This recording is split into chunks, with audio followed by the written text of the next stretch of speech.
Hello everyone, magluluto tayo ngayon ng adobong bangus. So yan, ito yung ating lulutuin.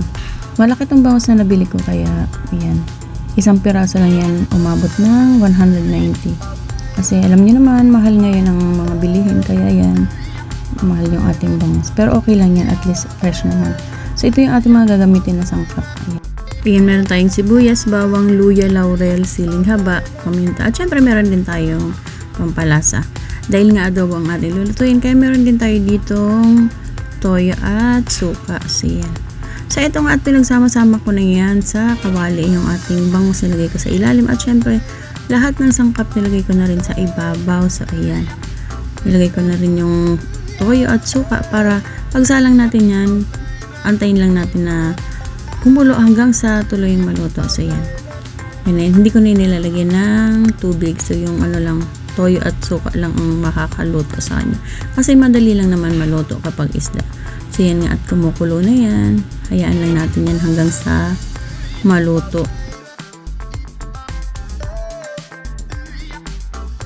Hayaan lang natin yan na matuyo yung yung kanyang sabaw.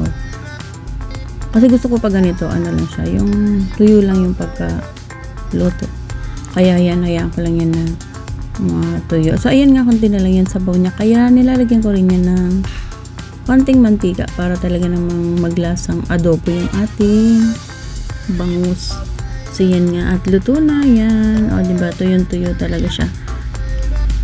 Kasi yung niya, suka at toyo, ayan, kumapit na yan sa isda na yan. Kaya ito na yung ating version ng adobo bangus. Paminsan-minsan din tayo ng ibang luto ng ating mga ulam para hindi tayo nagsasawa. Kasi kapag paulit-ulit lang yung ating luto, minsan nakakasawa din. So ayan, kaya naisipan kong gumawa ng ibang luto naman. So ayan.